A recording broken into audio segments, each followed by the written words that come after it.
In this episode, we're exploring the mental health spoke of the Wheel of Wellness and why emotional well-being isn't separate from your physical health goals. Spoiler, your body keeps the score. Anxiety, stress, and unprocessed emotions don't just live in your head. They show up as inflammation, fatigue, hormone imbalances, and more. In order to heal, you have to feel.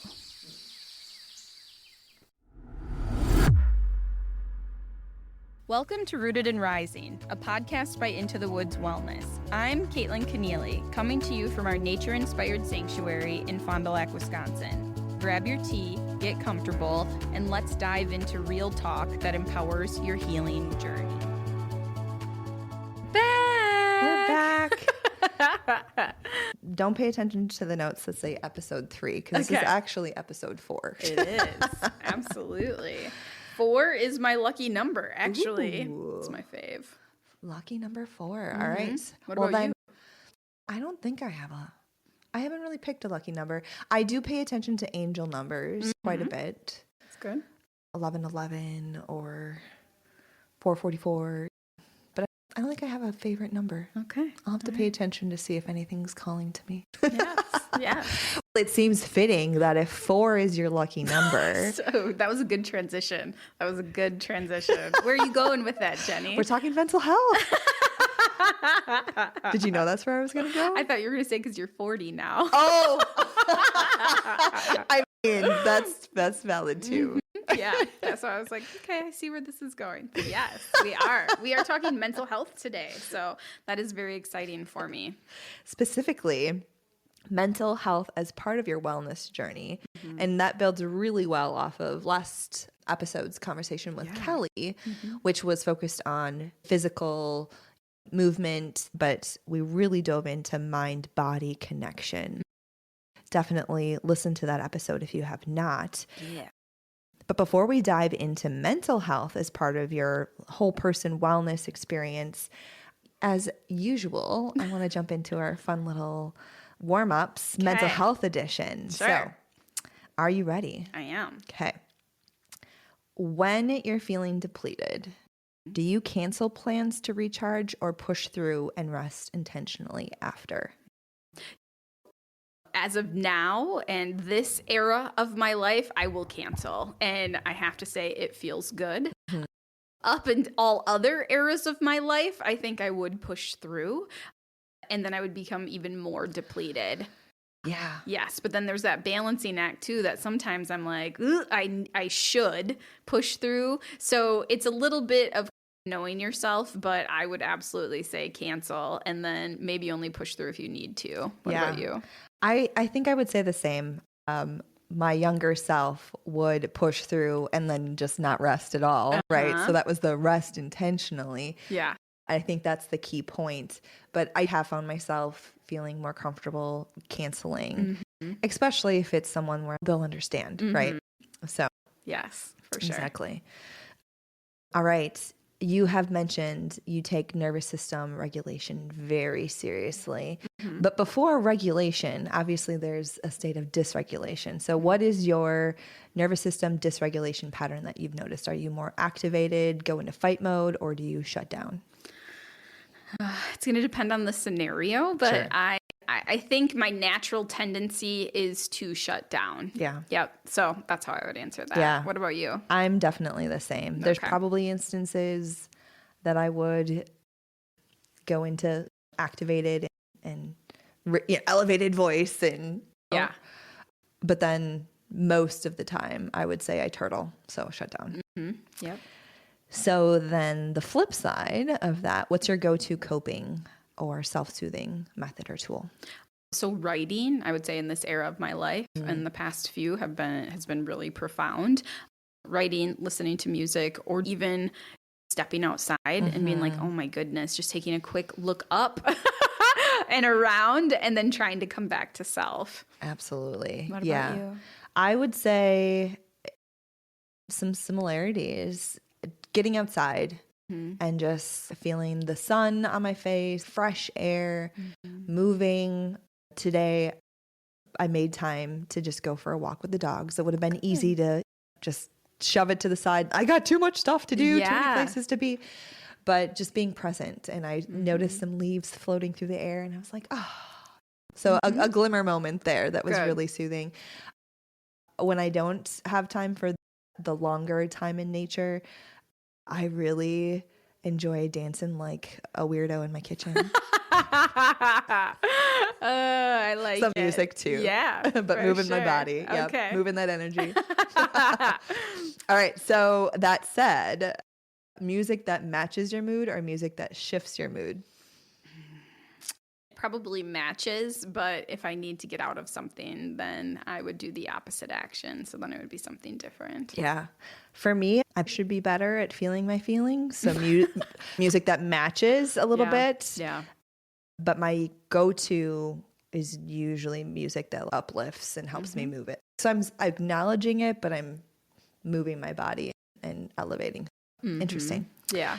Future focus goals or present moment awareness? I naturally think 5 to 7 years down the road. I thought everybody did that. I'm learning so much. And so it like we talked about too last time, of being present and being mindful and in the moment. I try. So my gratitude practice every day, I will find moments of it, but I'm naturally thinking way down the road. I don't know. Does that happen to you or no? Validate me, Jenny. Absolutely. I think it's fascinating, right? How much we can learn about ourselves and understand how we think. So you and I are very similar in that. I have a futuristic strength. I'm very much thinking ahead. That said, I know I struggle with presence, right? So it's like I can be in something that I was looking forward to a week ago and okay, what's next? What's the next thing? Exactly. I see the benefit of both. Yeah. But I'm definitely more futuristic focused as well. Yeah, and I don't know if it's just safer to be there, but I naturally think of, okay, and looking at pattern recognition and things like that. And I love doing research. So like knowing things are happening and trends and that kind of stuff, but being present moment. And by the time this airs, we'll have gotten through. This has been an extremely busy time in my life. Very busy. And I just keep trying to anchor in every day and being like, Kaitlyn, just take it one day at a time, because there are so many things coming up back to back, and not just small things either. Right. But I'm a work in progress. Yeah, we all are. Yeah. Absolutely. We all are. I think the more we accept that, the better off we'll feel, right? Sure. So mental health day. Yeah. Is it productive self-care or are you doing absolutely nothing? If I knew how to do absolutely nothing, I would love to. So for me, I try. I'm still, like I said last time, trying the meditation piece doesn't totally work. I think what I've done is I chunk it out. So if I need that self-care or that mental health day, which I definitely can feel I need one coming up here, but I really can't take one until late November, December, with how busy the schedule is looking at this moment. I feel you. So then I will chunk it out and be like, all right, Kaitlyn, from 8 to 11, just don't do anything. Yeah. Like that, or otherwise then the rest of the time I need to be doing something. Yeah. It just doesn't shut off for me. I don't know. What about you? I would say very similar. I would say I am more of a, once I turn it off and get into chill mode, I'm good. Okay. But it's getting there. Got That's it. hard. So Sure. I don't know. For me, a mental health day can really just be time with myself, time in nature, like going at my own rhythm, paying attention to what I need. I think sometimes we can overthink it. And it's just... We overcomplicate very many things. So what do you need? I think that's part of healing though too. Yeah. And if you're not there yet, or if you tie, like most of us tie our worth to productivity or these different things, that sometimes those days where we're like, hey, take that off and just be with yourself, that will overstimulate your nervous system. And then you can spiral from there. Absolutely. So yeah, I think it just depends on where you're at with the journey. But if you know how to decompress and do those things, do it. And I'm envious of that. Listen to yourself. Yep. Don't follow anything prescribed unless you've talked with your therapist about it, perhaps. For sure. And the holidays are like, we ramp up, right? Yeah. So we hear all the stories and help people through. It's a very stressful time in so many different ways. And another big piece is that grief piece too. So from my profession, this is the time when everybody's KKK. Yeah. If they're not on a regular schedule, it's, hey, can I get on to, do you feel like it's more like being proactive so they get on your schedule beforehand, or is it a little bit of stress? Oh my gosh, this is coming. It can be both. Yeah. So you'll have the regular people that have every 2 weeks, every 3 weeks, or if they're in maintenance, then that's every 4 to 6. Okay. But those maintenance people might, hey, Kaitlyn, I know what you're going to say, but I just need to say it, right? Just because I know the story, we've been working together for years. So it's like, okay, yeah, remember what happened this last holiday? How did we prepare for that? So you actually get more, but it depends on what stage of the journey they're at. Absolutely. That's the value of talk therapy, right? Yeah. I think we need to hear things multiple times and integrate it and try things on and practice in our real life. So anyway, we're getting way ahead. We went from warm up to like diving in, which is perfect. This is my favorite topic. So yeah, of course, as it should be. Yeah.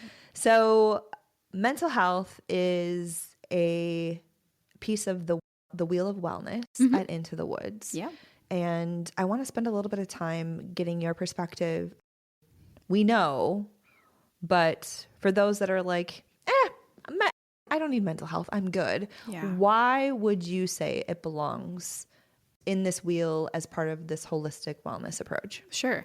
I would even back up to our first episode with Katie and talking about how they'd always wanted the mental health piece, which is why I finally came in and we have all of it, because it is all connected. Our nutrition, our physical health, our mental health, our emotional, all of those things are connected, but our culture or the way that we have been raised is to compartmentalize things and be disconnected.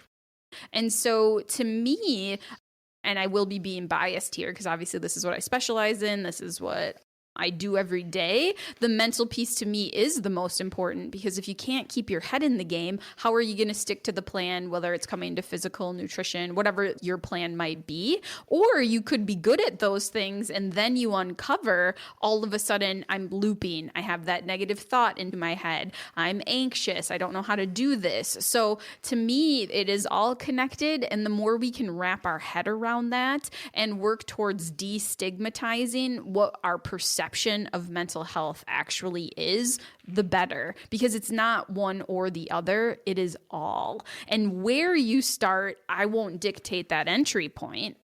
Whatever feels good to you, but eventually you're going to get to this space where all of a sudden you're becoming more aware of how your thoughts and your symptoms are connected, and that is mental health. Absolutely. Going into this, she brought my book. I pulled out Healing is Messy AF. I know the author. Yeah, exactly. This is my signed copy, so extra special. Next one will be out very soon. Yeah. We'll touch on that yet. So I was trying to find, I was just looking at it this morning and I'm like, where the heck did it go? The part here that's like how mental health manifests in the body, right? It's digestive issues, it's sleep challenges. I don't know where it is here anymore. It's somewhere in here. That's fair. I won't remember either. Wrote it a few years ago. So when I work with clients, I'm focusing on the symptoms, okay? Yeah. And I say this in the book too, you are not your diagnosis, right? Yeah. So let's say you get a diagnosis of anxiety. Okay, cool, whatever. I'm not focusing on that. I'm focusing on the symptoms that fall underneath that. So if we can take a symptomology approach to mental health, I think we can understand it better. Right. Perfect. Mm-hmm. I did finally find it in the book. Oh, it is under Managing Stress on page 81, if you have the book or if you would buy the book and want to check it out. So it goes through everything from brain fog to depression, irritability, anger, gut, obviously different issues with bloating, pain, indigestion, just common things there, immune system, joints, inflammation, muscle tension. there's a whole gamut of stuff that can manifest in our body. Yeah. So that is why it absolutely has its place and is a huge piece of whole body healing and wholeness approach. And it's been around this whole time, right? Yeah. And so just because it wasn't talked about in the way that it's being talked about now doesn't mean that it didn't exist. And so we can see, and that's why I love talking about intergenerational trauma and different things. And we see how things are passed down. It's been there. We're talking about it, which I think is great. And we're trying to move towards just acceptance, right? And proactiveness about it. So just like you get your physical check every year, why wouldn't you have a mental check as well, right? Exactly. And if it was just ingrained in our culture, we'd be catching these symptoms sooner than all of a sudden it gets to be too much and now I'm panicking and I need to do something. And that was like what we talked about last time too with the physical, kind of that same thing. Yeah. Or even coming to us for our nutrition piece. It's typically when you reach your breaking point. But if we had it ingrained culturally and we nurtured that, it would just be something that we would do. Absolutely. As you've said, it's all connected and it's been a pattern. It's what people have shared as part of their experience here and outside of Into the Woods wellness as well. Whatever metrics of wellness look like for you, but if you're especially focused on the outside, that stereotypical fit, what fit looks like, feels, I think it's nearly essential to look at the inner workings. What are your mental models, your thoughts, your patterns, and why you eat what you eat or do what you do or don't do what you do, should be doing, and I don't want to put shoulds on anything either. But and especially how you talk to yourself. That too. How are you, what's that inner voice saying, that inner critic? Yeah. How are you showing up every day, right? Yeah. Are you up and down? Are you hitting valleys and peaks all the time, right? Are you dipping really low and you just think that's normal? I guess it could be, but is there something in between there? So the more you can know what those symptoms look like, and I tell all my clients, if something is off, it's off. So if something feels off, why not explore it? Yeah. Talk through it. Right. And this is how we destigmatize it. Absolutely. Mental health is, we all have something. Yeah. That doesn't mean that it's good or it's bad. It just is. Absolutely. And so if we could accept that, I think we could really move the dial a lot quicker. And I think things are moving slowly but surely. And I 100% agree. I think the more we talk about it in the spaces that we feel safe, that opens up and inspires others, gives them a sense of permission to say, okay, I don't need to wait to do this, or actually this is going to fit perfectly into what I want to move into now.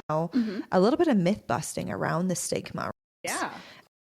One of the common things, and some of this is just me riffing, so I'd love your thoughts on it. But one of the common things that people might be thinking or saying is, I should be able to handle this on my own. Yeah. Do you hear that quite a bit? Yes. Yep. That's a big one. I think that there's still this very Freudian style psychoanalysis that is still out there. This is what's portrayed in movies and different things like that. If you ever watch a movie with me and they have a counselor in there, my husband's, oh my God, Kaitlyn.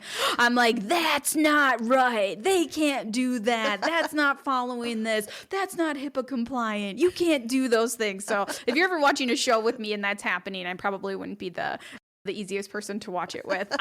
So I think, again, there's this perception of what was instead of what is. And in my first book, I talk about shop around for a therapist, learn about the different modalities that are out there, really try to find someone that fits for you. And I think that is a huge shift, because within the current culture dynamic, it is whoever takes your insurance and then that's your provider.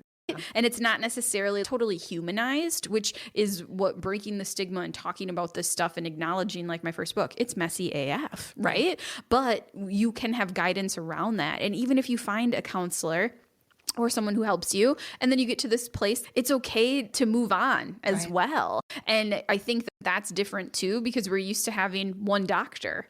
who probably saw your mom or delivered you as a kid, which Sure. I'm not saying that's a bad thing. Right. It's okay, but this is different, and it's not where you're laying on the couch coming in 3 times a day. That could be if you chose that modality, Sure. but it's such a different landscape Yeah. that there is so much out there. So it's cool that you would be able to have someone who's unbiased and can listen to you and provide tools. And if they can't, then they'd be like, okay, that's not within my scope of practice, but let me find you somebody who can. That's our job too. It's a very vulnerable thing to do. I don't take any of it for granted. Thinking about it, making the phone call, walking through the door, meeting with me, then setting up the appointment. There's so many steps in between that's a lot of risk that's involved. But when you can find someone that is like your person, and that's what I mean for a lot of my people who are in maintenance and things like that. Kaitlyn, I know what you're going to say. I just needed to hear you say it, or I just needed that validation. And why would we not want that in our lives? It's really reframing that asking for help, asking for support is a strength. Yes. Not a weakness. Think about it in sports. You have all these different coaches, okay? And we put sports on this pedestal. And trust me, I like sports. I love it. But I'm also like, okay, mental coaching, that if you think of therapy as coaching too, right? I'm helping you with your mental game. I'm coaching you through that. I don't know what it's going to take for everyone to recognize that we have supports in so many different arenas, yet we still want to put the psychotherapist or that over here when we should be integrated in. And so that's why I keep trying to weasel my way in with a hot pink book. And I love it. My brain bug. A brain bug driving around there. Yes. Whoever, I feel like a celebrity when I drive to work every day. No joke. People are waving, honking, taking pictures. 2 people almost got in an accident, slamming their brakes trying to get a picture of the car. I don't advise that. Please don't do that. Yeah. But I loved that girl's comment that she like seen me ride around town. I was like, yes. She wanted to buy it. Another person asked if they could buy it too at the Business Connection. They gave me their card. I was like, I just got it. Yeah. But I think these are small efforts, obviously, on my end, and I'm just one person. But I think that this can create a ripple effect, and it's not scary. Yeah. We ask for help in so many different ways. If you break a bone, you're going to get the doctor's help, and then you're going to get rehab off of that. So I don't know. I think of the mental piece as the same thing. Absolutely makes sense. What about people who would say therapy is only for people in crisis? Or, and this is something that I will say I struggled with for a bit before I started therapy. And I'm now in more maintenance mode. I don't go consistently, but I didn't start therapy until actually right before 2020. Yeah. I think it was like 2019 or so. So it was before all of the COVID stuff. But it was great for me because I had some skills and some tools, right? But the big reason I just kicked the can down the road, as they say, my self-talk was, I haven't really had anything major happen in my life. I don't have big T trauma as my interpretation of it was, right? So I think breaking it down to say what we talked about last episode is your definition of trauma. So I just want to reiterate that. Like trauma is anything that dysregulates your nervous system. So on the daily, our nervous system is dysregulated, right? And to your comment of only for people in crisis, I think that's a perception. I still get, are you going to lock me up or commit me? No, I've never done that before. And I don't plan on starting with you. So it's about, again, these hardcore myths and stigmas that are still out there, I think are part of that, what's in our head about it. But there are crisis therapists. There are crisis orientated things that are out there. But again, why would you not want to have, like, even if we thought of mental health as a mentor instead of counseling? Sometimes I don't know if it's just the language or however people perceive it, but yes, I think that oftentimes, again, what we hear is that people don't come to it until they've reached their breaking point. So I get why it exists, but that's not how it has to be. It doesn't have to be that way, right? Yeah. And without diving into the weeds of my experience, I really realized how much I had been bottling up. And it's those little things that can really just, when not talked about, not addressed. And we bury, distract, and avoid like no other. yeah. And so when I work with patients, they're like, in my 20s or in my 30s, this wasn't happening. And I was like, first of all, you were building a defense mechanism, which you were never supposed to build in the first place, from all your burying, distracting, avoiding. And as we get older, more stuff comes through. So now all of a sudden it's falling forward or there's leaks in it, right? And so it doesn't have to be these huge traumas. It can be, I grew up in a dysfunctional family, or I don't feel like I fit in, or I'm having this symptom and I just can't get out of my head, or it's this. There's so many layers and variations to it. And that's where I think the younger generation is at least doing a very good job of talking about it and acknowledging that we just went with it, I think, in some ways, that this was the system and this is why you just have to get through it. Like, why do we have to go to school? It was told to me, you just have to get through it. Okay. Because you have to. Exactly. And I was like, okay, I'll listen. I don't think that they totally are. And they're asking kind of good questions. And I think the landscape of mental health since COVID has changed as well. In the sense that people are acknowledging their symptoms. I've had more men since COVID, and I've had a lot of retired men too that retired during COVID, and their symptomology just went through the roof. Yeah. So there was identity issues. Who am I now? Now I can't leave. I had all these plans. I worked my whole life to get to this point, and now this happens. I do see that it is changing. Probably won't totally see that in our lifetimes, but hopefully for the next generation and the one after, that this is just something that we do. Absolutely. That makes a ton of sense. So mental health is not separate from physical health or career goals, financial. It spans the gamut as to what it impacts and where you can really feel connected or feel calm, right? Feel a sense of peace. Realize that there are ups and downs. Like the goal of life, we all have our own goals, but the experience of life, I should say. Yep. Maybe you'll come at me with a different way as a therapist here, but I don't think it can just be this line of happiness. Right. You got to take the good with the bad, right? A flat line is a flat line. Exactly. Yeah. In my book, I talk about the Harry Potter quote, there's light and there's dark. Yep. And we need both to kind of balance in between, but which one are we going to focus on? Absolutely. Is kind of how I would say that. Yeah. What are you going to feed? Exactly. Yep. Love it. Yeah. I guess what I would say, to feel our feelings, especially if you've buried, distracted, avoided your whole life. If you can check in with yourself, look at your symptoms, and again, shop around, research, listen to podcasts.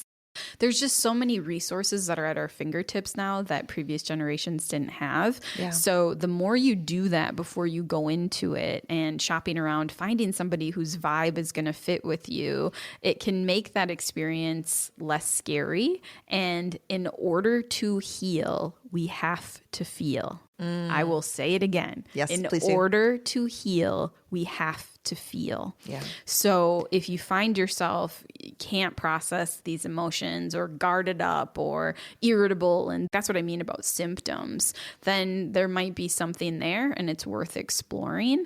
And then that's an answer. If you can't connect to feelings, why? Why is it not safe enough for you to do that? So you haven't had to experience this huge trauma to be experiencing the fact that you can't connect to emotions, but there's something there.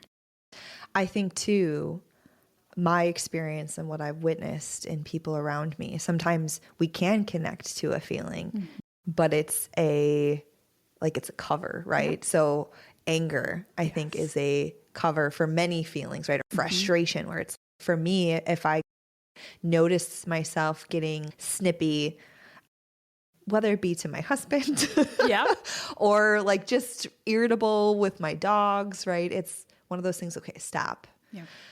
What am I actually feeling right now? So it's really feeling the feelings. Yeah. And feeling the feelings is the hard work. Yeah. The burying and distracting, avoiding is a temporary Band-Aid. Like I'm saying, going back to that brick wall, we're never supposed to build that. We're supposed to be able to process and move through things and things like that. So yeah, all of it is an answer. Yeah. And the more you can connect and the more you feel, you will heal. But it's the hard work. Yeah. And we want people to get into therapy. So oftentimes we're talking about all the good stuff because it feels good. Yeah. Trust me, especially when you gain traction and movement and you can see these things, blah, blah, blah. But you're going to hit a dip, right? You're going to take 20 steps forward and you might take 10 back, but hopefully within that you've learned skills. So now next time you take 10 steps forward, it might only be 3, right? Yep. Every single time to build off of that. Absolutely. We talked about it in the warm up, but I think it fits really well here. This whole avoid, distract, push it, bury it, whatever. So there are unhealthy coping mechanisms, and then there are healthier, positive coping skills. And I know your healing is messy. Yeah. There is a part that talks about positive coping skills. Mm-hmm. And when you talk about developing tools, is that what you're talking about? Yeah. What other skills are you guiding people? That's what I'm referring to. Sure. Yeah. And it's going to be varied per person and what works for them, what modalities, all of that, but healthy coping. So we started with that would be walks and writing and reading a book, connecting with people in a healthy way. But where more negative coping is going to be turning to alcohol dependence or driving really fast. I don't know. Like things that I think just noticing, because for me, I pay attention to when I'm scrolling on social. Mm-hmm. I think that's a common one for people. Like they just need to dissociate, right? Yeah. And so sometimes it's okay, right now I just need to not think. Mm-hmm. Yeah. So I think there's moments where going unconscious temporarily can be okay, right? Yep. And then there's moments where it's okay, I'm really avoiding something right now. Yep. And so just for me, it's an important distinguishing component to differentiate those and then say, all right, I'm still intentionally avoiding if I'm eating extra food or scrolling or shopping or whatever those tendencies might be, because we all have them. Yep. I'm a bit of a workaholic where it's like, all right, I'm just going to jump into this instead. Yes. Yeah. So that would be the difference between some more positive than negative. And we all do more negative. I get it. Yeah. But the more you can learn how to incorporate the positive and catch yourself. So if you need to doom scroll, then put a limit on it, right? Set a timer for 30 minutes, but then follow through. Don't set another timer for 30 more minutes. I think it's just the checking in with yourself is a huge piece. Sure. Cool. Okay. I want to jump into the various pathways because there's a whole range of what this can look like, right? But before we do, I do want to intentionally dive into EMDR because that is something that you are specifically trained in. Yeah. Tell us a little bit about what that is and how it helps, why people do that with you. Yeah. So it's a specialized modality. It is probably my favorite modality to use. The closest to magic that I think I'll ever get.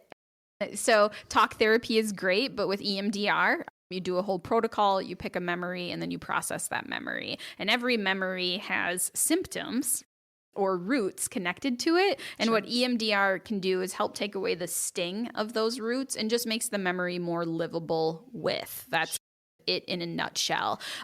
But with it, we go through the different memories. We pick which one we think needs to be processed or healed through because it's having the most symptoms on you.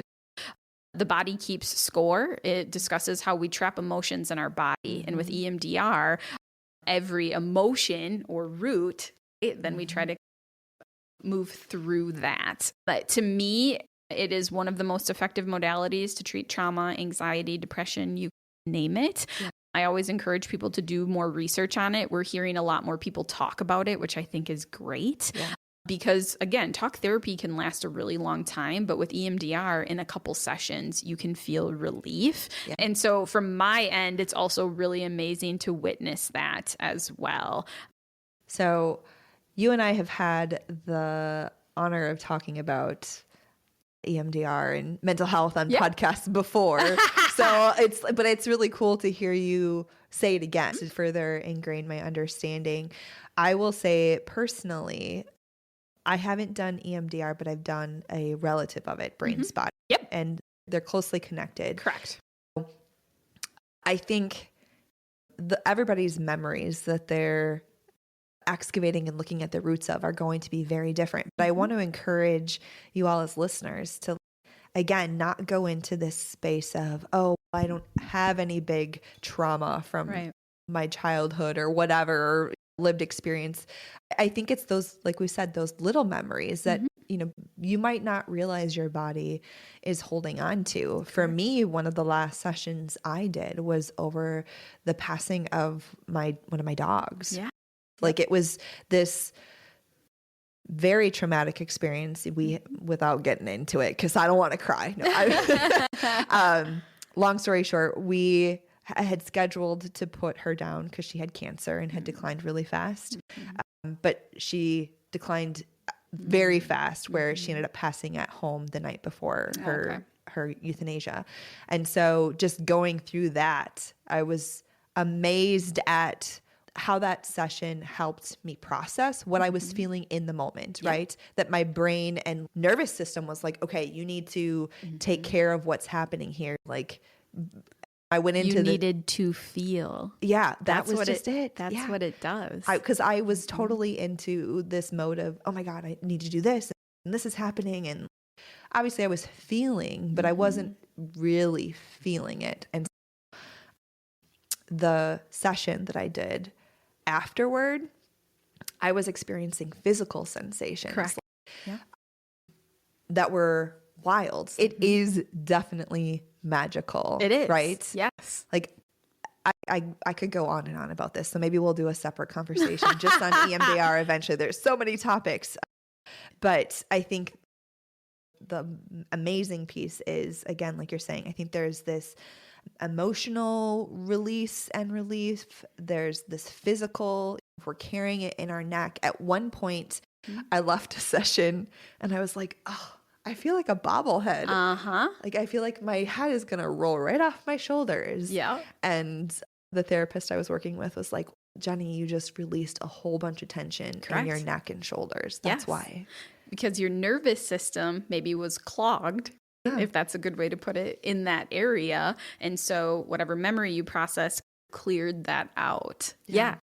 It's so powerful. Like talk therapy is great and you get powerful moments. And in order to get trained in it, we had to do it, or they had to do it on us too. So I picked a memory because I was like, I don't know this person. I'm not giving them a big trauma. But then all of a sudden I would get this knot in between my shoulder blades forever. And all of a sudden, as we're processing, the knot came out. This is no joke. Then all of a sudden it felt like it popped like a pimple, and then it got warm, and it felt like I puked. No joke. Like I was puking, but it was mainly energy. Yeah. Then all of a sudden I shed a tear and I was like, what were we just talking about? And that was, oh my God, 7 or 8 years ago. And that knot hasn't been back since. Sure. So that was like the symptom of it. So then I was like, ooh, all right, I'll give a bigger trauma this time. You sold me here. But some people are more visual and some people are more sensations. So like the second one, which was a bigger trauma that I had processed, my toes got cold, my ears got hot, then my nose got cold. It was much more of that. And then almost the exact same thing happened again. All of a sudden it was like I puked it out, shed a tear, and then it was done. But everybody processes it so differently. And that's why I like to go slow to go fast. Yep. I like to know the client to like understand different things, but it really is my favorite modality to use. Yep. And the experiences that people get out of it is also pretty cool. Yeah. It sounds like pure magic to me. I'm in your camp. Absolutely. I'll wear my Harry Potter hat next time. Awesome. Love it. Cool. With that, we've been chatting here quite a bit and we could keep on talking, but I want to dive into a little bit of the different pathways that Into the Woods offers, but really I think you could find anywhere. We're not saying you have to come to Into the Woods. These could be pathways you could explore that support your mental health, your emotional health, regardless. So there is therapy, right? That would be with That's with me. Yep. Yeah. So if a client wants psychotherapy, the therapy, whether it's CBT, DBT, EMDR, we're going to dig down more of complex cases, or someone who might just need those pieces, you would be with me.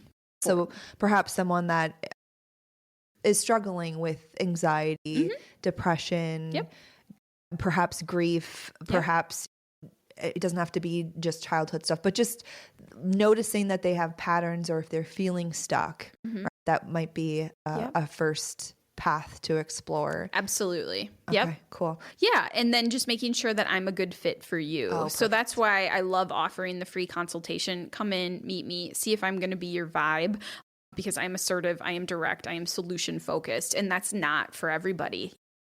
And so I like people to have that choice in the beginning and really think about it. And so to me, that is, if you're interested in any of these modalities that we're talking about, it would just start with that. Absolutely. Yeah. And then we'd assess from there. Yep.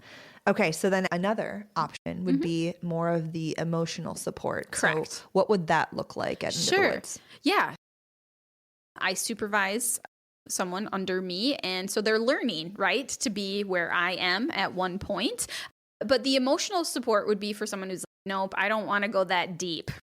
A little bit more surface level, but I want to have ideas to bounce off of somebody who has a clinical background or is working. Sure. So to me, I'm going to go to the deeper layers. They might just go one layer down and keep it at that.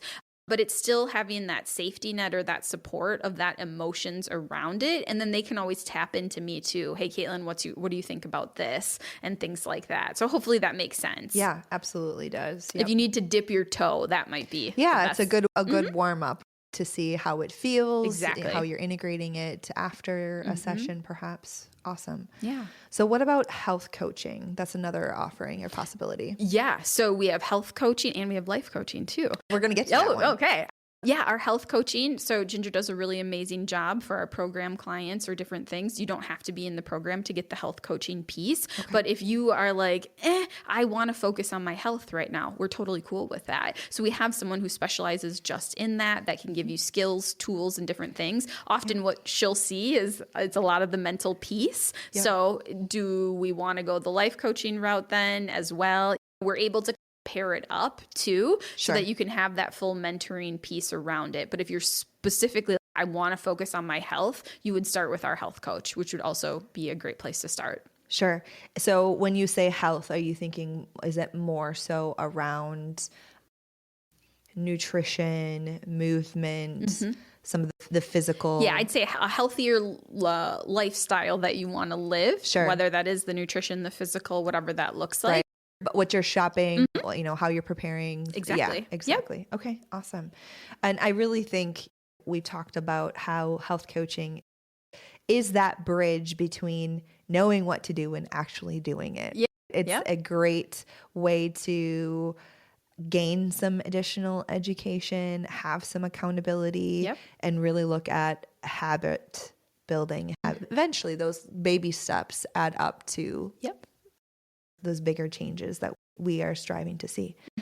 Okay, so then life coaching, if we wanted to get into that arena, how would you distinguish that a bit more? So that one is going to be a little bit more of what I would say surface level, but not in a bad way. In the sense of, hey, Kaitlyn, I really want to focus on how to manage this. And you'd be working with a different Jenny with that, she's also very amazing too. And Kaitlyn, I want to learn how to prioritize X, Y, and Z. I want to focus on career stuff. And it's not that you can't do those in the therapy or the emotional support, but the therapy with me would be more specialized. And this, again, is more skill-based. And that's an okay place to start, too, which is why I love our full wheel of wellness and our full wheel of the different layers of mental health, because it is all connected. It is totally all connected. And I love how you could start one place and end up in another place. Or it's like, we all have seasons in our life, right? So there might be periods where you need or want that life coaching, and then other periods where maybe you want the therapy, right? So I think with the life coaching specifically, I could see vision setting or goals, purpose alignment, and really looking at some confidence building as you're working toward those things. All connected, but really great. Yeah. Cool. Having it all in-house and being able to say we have those multiple layers and that we can support you in whatever way feels good to you. Again, I think that that's what sets us apart. And I think maybe starting with those other ones, those modalities of health, life, or emotional support is a great place to start, especially if you're like, I'm still not there for the psychotherapy, which is totally cool. Absolutely. So we have that full wraparound support, and why not dip your toe in one of those and see what feels good to you? Absolutely. That makes sense. Great. As Kaitlyn had said, there are discovery calls that you can do at every level. So if you are interested in more of the therapy, you can schedule a discovery call with Kaitlyn. If you're interested in the health coach, schedule a discovery call with Ginger. Yeah. Or you could just schedule them all with me too. And we would just, if you're like, I like her vibe, or I like listening to what she has to say. Yeah. And so then we can assess too. Because I'd be like, what do you want to start with here? And any of us can do those things too. Yeah. So I would just encourage people to look at our profiles. As we come to a close here, I just want to highlight a little bit of a takeaway. So if someone wanted to do a mental health check-in with themselves right now, what would you encourage them to ask themselves? Sure. A mental health check-in. The last time you felt joy, happiness, I would ask you to connect to those emotions, right? Yeah. And where you are. And are you fulfilled? Are you pouring from an empty cup? Are you overall feeling like you're living up to your potential? Are you still grieving something? Are you going through things? So I just think ask yourself a few questions and then know that there are resources out there. I love those questions. And I think asking yourself those questions without any judgment, just acknowledging, and then maybe starting small. Maybe that is just a morning brain dump. Get it all out and see what comes up. Or scheduling a session, right? A discovery session with Kaitlyn or somebody else from the team. There's so many flavors that are out there, right? Yeah. And it's about finding it, and we'll do it for so many other arenas, but we fight mental health tooth and nail. And in case people need to hear it one more time, you need to feel to heal. There you go. Awesome. All right. With that, thank you, Kaitlyn. I love talking with you in general, but mental health. This one could have been 2 hours. It easily could have. So with that, I really hope as you're listening that you can check in with yourself. Name one feeling without any judgment, whether it's a positive one or a not so positive one, and be with that. Yeah. Mental health isn't a luxury. It is truly a pillar of Into the Woods, but a pillar of your vitality. And when you heal your mind, you heal your body. And when you heal your body, you support your mind. It's all connected. So thank you for listening. Be well, be still, become. If you enjoyed this episode, please rate and review us. We'd also love to connect with you. Reach out at info@intothewoodsjourney.com or visit our website at www.intothewoodsjourney.com to explore your path to wellness. From the bottom of our hearts, thank you so much for listening.